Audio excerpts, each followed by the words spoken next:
Di tanah terbuka yang luas, yang ditutupi pecahan batu, terdapat panggung batu yang sangat besar.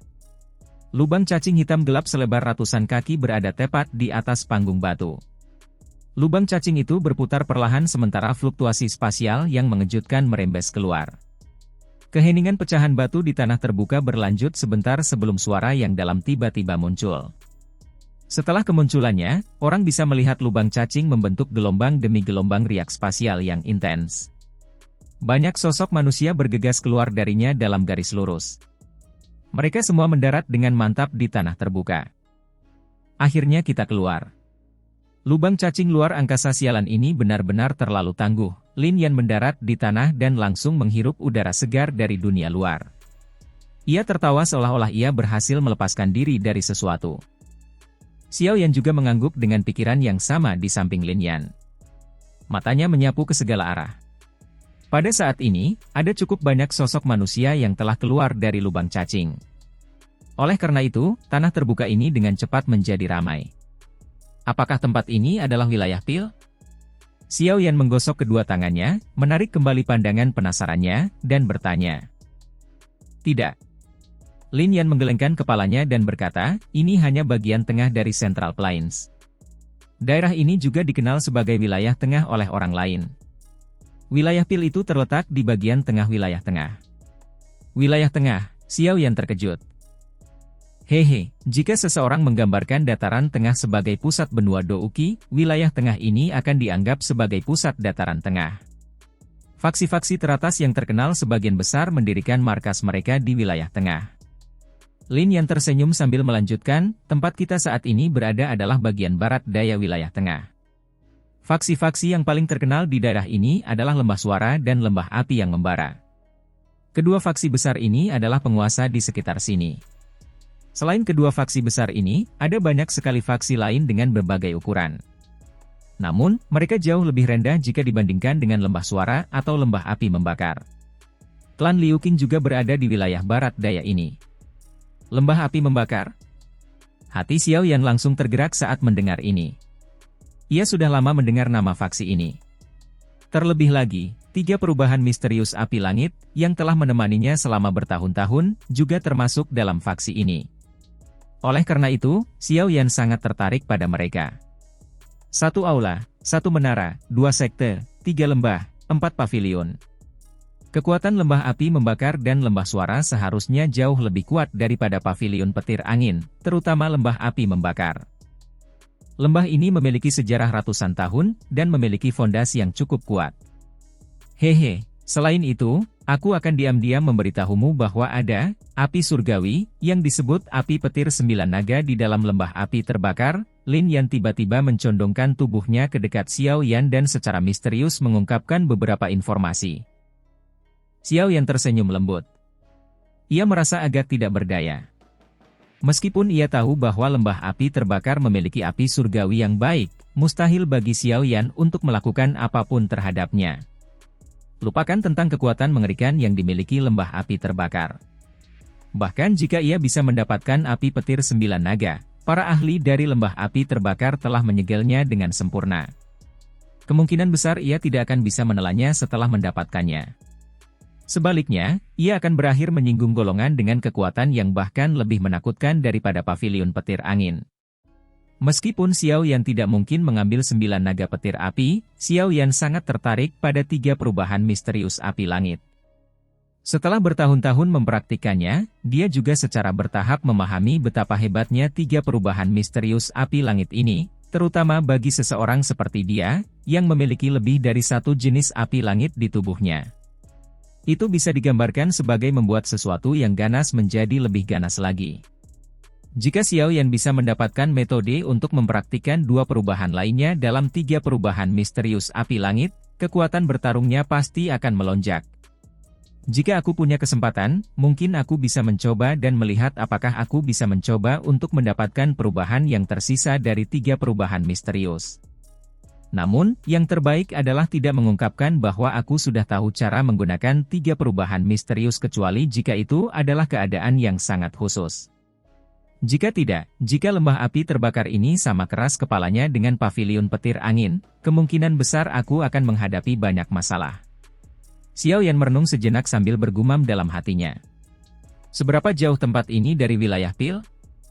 Xiao Yan mengangkat kepalanya dan bertanya pada Lin Yan. Jaraknya sangat jauh. Namun, ada cukup banyak lubang cacing jarak pendek di wilayah tengah. Kita seharusnya bisa mencapai wilayah Pil dalam 6 hingga 7 hari. Lin Yan menghitung sebelum melihat Xiao Yan dan berkata, kota Tianhuang, tempat klan Liu Qing berada, kebetulan merupakan salah satu kota yang harus kita lewati. Kota itu memiliki lubang cacing yang mengarah ke wilayah Pil. Xiao Yan merasa agak terkejut saat mendengar ini. Dia langsung menyeringai, mengangguk, dan berkata, baiklah. Aku bisa pergi dan menemui orang itu di sepanjang jalan. Sudah beberapa tahun sejak terakhir kali aku melihat Liu Qing. Aku ingin tahu seperti apa dia sekarang. Lin Yan tersenyum dan mengangguk, Liu Qing sekarang adalah kepala klan. Bakat pelatihannya lebih baik dariku. Ketika dia dan aku berpisah dulu, dia telah mencapai level Dou Huang bintang 3. Sekarang, kemungkinan besar dia setidaknya telah mencapai level Dou Huang bintang 7, karena kamu telah memutuskan, aku akan memimpin jalan. Dengan kecepatan kita seharusnya dapat mencapai kota Liu Qing dalam 1 hari. Xiao Yan tersenyum dan mengangguk. Masih ada waktu sampai dimulainya pertemuan Pil. Dia bisa mengumpulkan beberapa api binatang buas di sepanjang jalan dan memperkuat gumpalan benih api pengubah kehidupan, di dalam tubuhnya. Lin Yan tidak mengatakan kata-kata yang tidak perlu lagi setelah melihat bahwa Xiao Yan tidak menentangnya. Punggungnya bergetar dan sepasang sayap Dou Qi terbuka lebar. Tubuhnya bergerak dan terbang ke langit. Ahli kelas Dou Huang mungkin tidak dianggap terlalu langka di Central Plains, tetapi bisa digolongkan di antara yang kuat. Oleh karena itu, banyak tatapan iri terpancar ketika orang-orang di pecahan batu di tanah terbuka melihat Lin Yan terbang ke langit. Dengan mampu menjadi Dou Huang di usia yang begitu muda, kemungkinan besar prestasinya di masa depan tidak akan terbatas. Sementara semua orang ini merasa iri, kaki Xiao Yan menginjak udara kosong, dan ia dengan cepat naik ke langit. Setelah itu, ia memberi isyarat tangan kepada Lin Yan.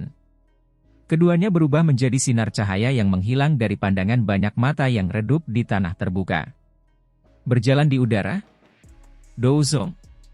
Si kecil itu ternyata ahli Dou Zong. Orang-orang di lapangan terbuka akhirnya pulih setelah Xiao Yan dan Lin Yan menghilang di cakrawala. Mereka mengeluarkan banyak seruan tak percaya. Dou Zong. Bahkan di Central Plains, seseorang dari kelas ini jelas merupakan orang yang kuat. Banyak sekali orang yang berjuang mati-matian untuk mencapai kelas ini. Namun, hanya sedikit yang berhasil mencapai kelas ini. Oleh karena itu, tidak mengherankan jika orang-orang ini akan kehilangan diri mereka sendiri ketika mereka melihat bahwa Xiao Yan telah mencapai kelas Dou Zong di usianya.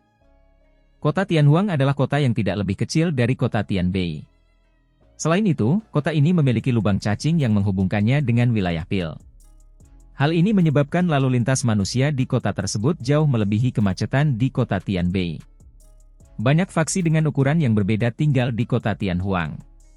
2 klan besar menjadi pemimpin di antara mereka. Salah satunya adalah klan Liu dan yang lainnya adalah klan Cheng. Kedua klan ini dapat dianggap sebagai faksi terkuat di kota Tianhuang. Tentu saja, kedua klan ini tidak memiliki kualifikasi untuk membangun transporter jarak jauh seperti lubang cacing. Oleh karena itu, lubang cacing di tempat ini bukan milik salah satu dari 2 klan besar. Sebaliknya, pemiliknya adalah lembah api membakar. Lembah api membakar adalah penguasa sejati sejauh ribuan kilometer, mengendalikan banyak kota. Satu-satunya yang dapat bersaing dengannya adalah lembah suara.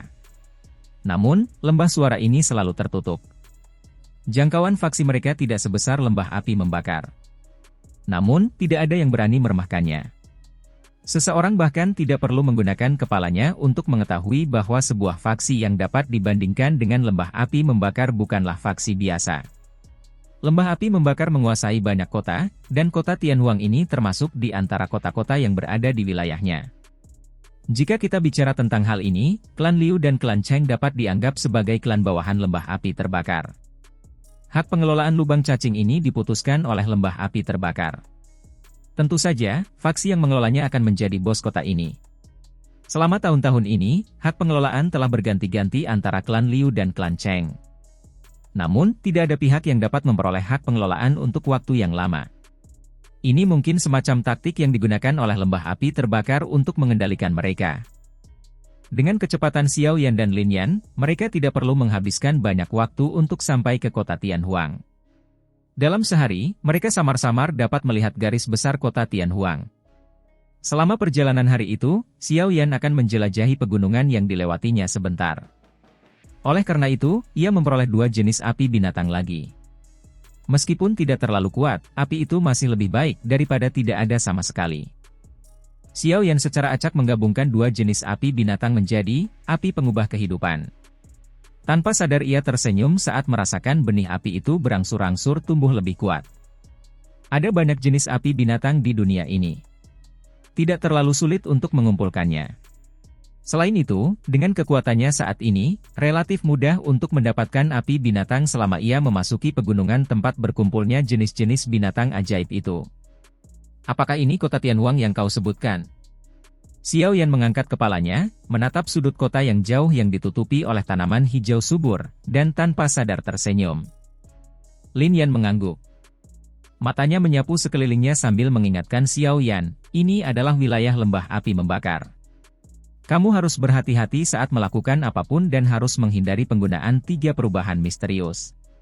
Meskipun lembah api membakar tidak menganggap teknik Dou mereka sebagai kehidupan mereka seperti halnya pavilion petir angin, mereka pasti akan merasa agak tidak senang saat melihat orang luar menggunakan teknik Dou mereka. Xiao Yan telah memberitahu Lin Yan tentang 3 perubahan misterius selama perjalanan, yang membuatnya sangat tercengang. Dia tidak menyangka bahwa Xiao Yan tidak hanya berlatih teknik Dou dari pavilion petir angin tetapi juga memiliki teknik Dou dari lembah api membakar. Oleh karena itu, Lin Yan berkali-kali menyuruhnya menyembunyikan teknik Dou. Xiao Yan tersenyum dan mengangguk. Matanya mengikuti jalan utama ke kejauhan. Ada sebuah kota besar yang mengintip dari hutan, tampak seperti binatang buas besar yang tidak bisa dilihat ujungnya. Ayo pergi, menurut apa yang kau katakan, lubang cacing kota Tianhuang ini seharusnya dikendalikan oleh klan Liu kali ini. Ini akan membuat segalanya sedikit lebih lancar. Selain itu, aku bertanya-tanya seberapa jauh Liu Qing telah mencapai levelnya selama bertahun-tahun ini. Xiao Yan tertawa pelan saat rasa ingin tahu melintas di matanya. Saat itu, Liu Qing adalah eksistensi yang berada di peringkat 3 teratas di peringkat kuat Akademi Dalam. Saat itu, bahkan Xiao Yan mengaguminya. Namun, Xiao Yan bertanya-tanya seberapa tinggi level yang telah dicapai Liu Qing setelah bertahun-tahun. Xiao Yan dan Lin Yan tengah berjalan menuju kota ketika tembok kota megah yang memancarkan aura menakutkan muncul di hadapan mereka. Manusia datang dan pergi di bawah gerbang kota yang menjulang tinggi.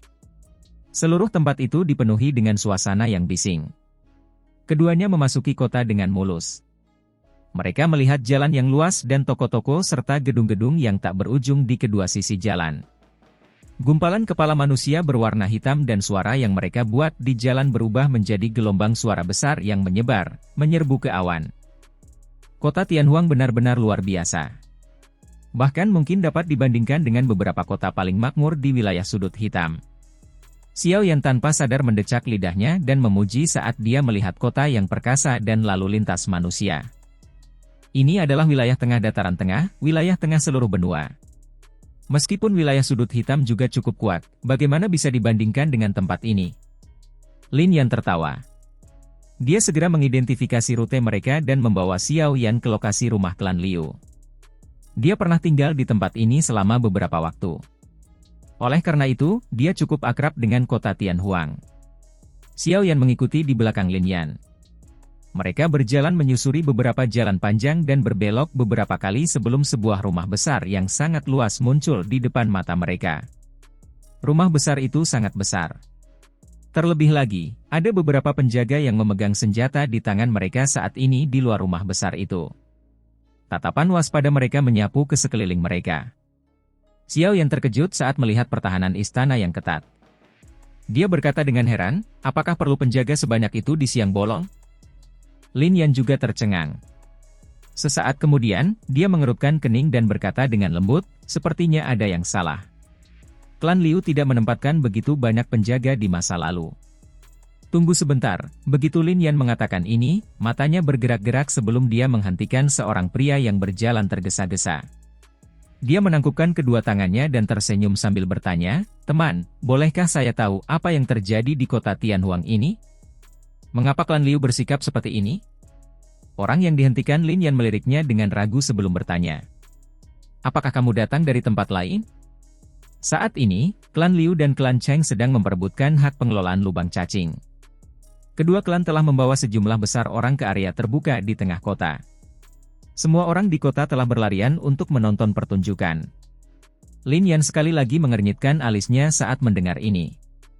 Dia menangkupkan tangannya ke arah orang di depannya sebelum berbalik dan berjalan ke sisi Xiao Yan. Dengan suara lembut, dia berbisik, "Maaf, aku ingat bahwa seharusnya giliran klan Liu untuk memiliki hak pengelolaan lubang cacing tahun ini. Mengapa terjadi perkelahian?" Xiao Yan juga mendengar apa yang dikatakan orang itu sebelumnya. Dia langsung menyeringai dan berkata, "Bukankah kita akan tahu jika kita pergi ke tengah kota dan melihatnya?" Lin Yan mengangguk. Ia langsung tertawa, sepertinya Liu Qing tidak mudah menjadi kepala klan. "Ikuti aku, pertarungan seperti ini jarang terjadi." Setelah mengatakan ini, Lin Yan berbalik dan memimpin jalan. Dia berjalan cepat ke tengah kota. Xiao Yan juga tersenyum dan mengikutinya dari belakang. Di tengah kota Tianhuang terdapat area yang sangat luas terbuat dari batu hijau. Sebuah platform batu terletak di tengah tanah terbuka. Di atasnya terdapat lubang cacing hitam gelap yang berputar perlahan. Riak spasial yang mengejutkan menyebar darinya.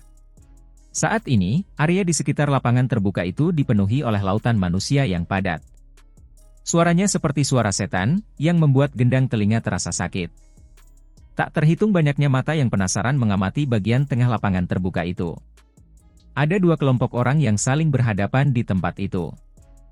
"Chen Yao, lubang cacing seharusnya dikelola oleh klan Liuku tahun ini. Apa maksudmu dengan tindakanmu hari ini?" Orang yang memimpin kelompok di sisi kiri adalah seorang pria berbadan tegap.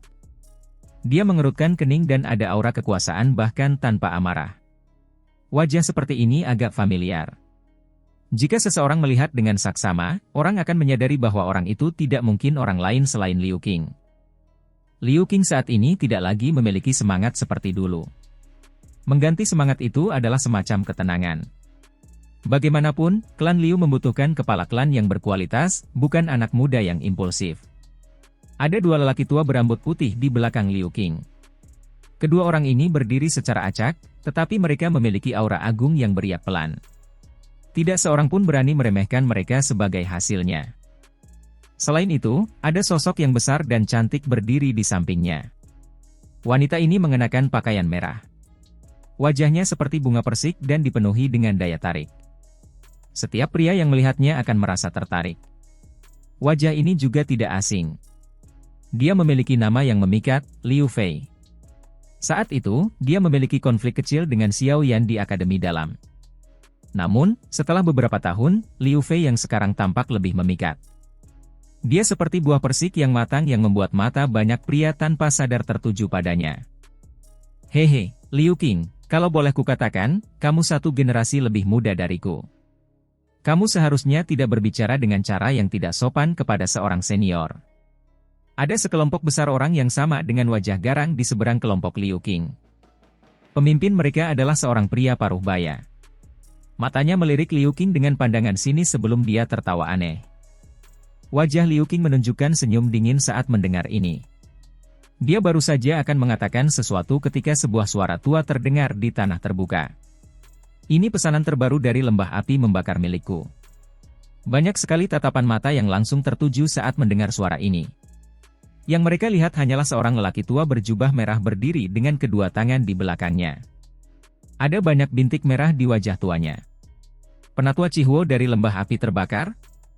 Lapangan terbuka itu mengeluarkan banyak seruan ketika orang-orang melihat lelaki tua ini. Ekspresi Liu Qing dan dua lelaki tua di belakangnya sedikit berubah. Seketika, mereka menangkupkan tangan dan berkata dengan sopan, "Itu sebenarnya adalah tetua Chihuo. Bolehkah saya tahu apa alasan dari perintah baru ini?" Menurut aturan masa lalu, sekarang bukanlah saatnya untuk menyerahkan hak pengelolaan lubang cacing. Kepala lembah telah memberikan perintah. Ia meminta beberapa alkemis tingkat tinggi untuk pergi ke lembah api terbakar untuk membantu dirinya yang sudah tua memurnikan pil obat. Namun, ia belum menemukan orang yang cocok sampai sekarang. Oleh karena itu, ia telah mengeluarkan perintah ini. Setiap klan yang dapat menemukan alkemis tingkat tinggi akan memperoleh hak pengelolaan lubang cacing. Ini akan berlaku selama 3 tahun. Orang tua yang dipanggil Tetua Chihuo berbicara dengan suara samar. Klan Cheng telah menemukan seorang alkemis tingkat 6 yang telah diakui oleh Pil Tower. Jika klan Liu Mu juga dapat menemukannya dan mengundangnya untuk mengikutiku ke lembah api membakar, lubang ini akan diserahkan kepadamu. Selain itu, haknya akan diperpanjang dari 1 tahun menjadi 3 tahun. Tetua Chihuo menunjuk ke arah klan Cheng. Ada seorang lelaki tua berjubah alkemis berwarna ungu, yang berdiri dengan tangan di belakangnya. Seorang alkemis tingkat 6? Ekspresi Liu Qing berubah saat mendengar ini. Klan Liu mereka memang juga memiliki seorang alkemis. Namun, yang terbaik hanyalah seorang alkemis tingkat 5. Mereka tidak pernah memiliki seorang alkemis tingkat 6. Bagaimanapun, seorang alkemis di tingkat itu akan dapat memperoleh perlakuan yang baik dari faksi seperti lembah api terbakar. Siapa yang akan datang ke klan mereka, yang tidak besar maupun kecil? Penatua Chihuo, masalah ini terjadi terlalu tiba-tiba. Bisakah Anda memberi klan Liu kami waktu beberapa hari? Kami pasti akan berusaha sekuat tenaga untuk menemukan seorang alkemis tingkat 6. Ekspresi Liu Qing berubah cepat sebelum dia berbicara seperti ini. Tetua Chihuo menggelengkan kepalanya. Nada suaranya monoton seperti biasa. Ini adalah perintah yang diberikan langsung oleh kepala lembah. Siapa yang berani menunda? Lupakan klan Liu Mu, bahkan aku yang tua ini tidak memiliki kemampuan itu. Jika klan Liu Mu gagal mengundang seorang alkemis tingkat 6 hari ini, kau akan menyerahkan hak pengelolaan lubang cacing kepada klan Cheng. Ekspresi Liu Qing menjadi sangat buruk ketika dia mendengar Tetua Chihuo tidak memberi mereka sedikit pun wajah. Dia mengepalkan tangannya. Kemana dia akan pergi dan menemukan seorang alkemis tingkat 6 dalam sehari? Apakah mereka benar-benar berpikir bahwa seorang alkemis tingkat 6 sama biasa dengan kubis? Seorang alkemis di tingkat seperti itu adalah kekuatan yang hampir berada di puncak bahkan di dalam menara pil. Orang tua ini, yang tidak akan mati, pasti telah disuap oleh klan Cheng. Liu Fei menggertakkan gigi peraknya di belakang Liu Qing saat dia berbicara dengan sangat tidak senang. Diam! Ekspresi Liu Qing menjadi suram. Ketika mendengarnya, Liu Fei hanya bisa menghentakkan kakinya sambil merasa bersalah. Dia berhenti berbicara setelah itu. Apa yang harus kita lakukan, Tetua? Liu Qing menoleh, menatap kedua lelaki tua di belakangnya, dan mendesah. Kedua lelaki tua itu hanya bisa tertawa getir ketika mendengar ini. Mereka berkata, kami juga samar-samar mendengar informasi tentang lembah api terbakar yang mencari seorang alkemis tingkat tinggi. Namun, kami tidak terlalu memperhatikannya. Tanpa diduga, VR kemungkinan besar benar. Seseorang pasti telah memberitahu klan Cheng sebelumnya. Saya juga pernah mendengar tentang alkemis tingkat 6 ini. Dikabarkan bahwa dia adalah seorang alkemis tingkat tinggi yang telah naik ke tingkat 6 sejak lama. Mungkin sangat sulit untuk menemukan seseorang yang tingkatnya lebih tinggi di kota Tianhuang. Hati Liu Qing tenggelam saat mendengar mereka berdua berbicara seperti itu. Tangannya terkepal erat hingga mengeluarkan suara berderak. Lubang cacing itu terlalu penting bagi klan Liu. Ini adalah sumber pendapatan yang sangat besar bagi mereka. Hanya dengan pendapatan ini sebagai fondasi, klan Liu mereka dapat mempekerjakan lebih banyak orang yang cakap untuk memperluas faksi mereka. Namun, jika itu direbut oleh klan Cheng, laju perkembangan mereka akan melambat jika tidak berhenti. Keponakan Liu, kamu seharusnya tidak terus-terusan menyimpan dendam. Serahkan saja hak pengelolaan lubang cacing dengan tenang. Jika aku senang di masa depan, aku mungkin akan membagikan sedikit keuntungan untuk dinikmati klan Liu. Pria paruh baya bernama Cheng Yao itu tanpa sadar tertawa dengan cara yang aneh ketika dia melihat perubahan ekspresi Liu Qing. Wajah Liu Qing berubah menjadi lebih pucat saat mendengar ejekan pelan dari pihak lain. Namun, saat ini dia adalah kepala klan Liu. Setiap tindakannya harus mempertimbangkan seluruh klan. Dia segera menahan amarah di hatinya dan menggertakkan giginya dengan sangat enggan. Setelah itu, dia berbicara dengan suara yang dalam dan gelap, Cheng Yao, anggap saja dirimu kejam. Ayo pergi. Setelah mengatakan ini, Liu Qing hanya bisa melambaikan tangannya dengan wajah hijau sebelum berbalik untuk pergi. Hehe, Liu Qing, ini tidak seperti dirimu. Apakah kamu akan menyerah begitu saja? Tiba-tiba ada sosok yang bergegas dari luar lapangan terbuka dan menertawakan Liu Qing ketika dia baru saja membalikkan tubuhnya. Apa maksudmu, Lin Yan? Liu Qing terkejut saat melihat orang yang datang.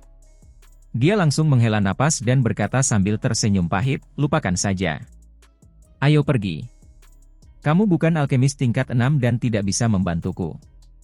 Mendengar ini, Lin Yan terkekeh dengan cara yang aneh. Dia berkata, aku mungkin tidak dapat membantumu, tetapi seseorang dapat membantumu.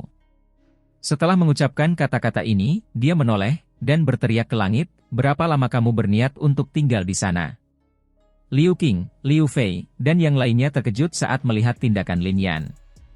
Mereka segera mengangkat kepala, hanya untuk melihat seorang pemuda berjalan di udara, menuju ke sana.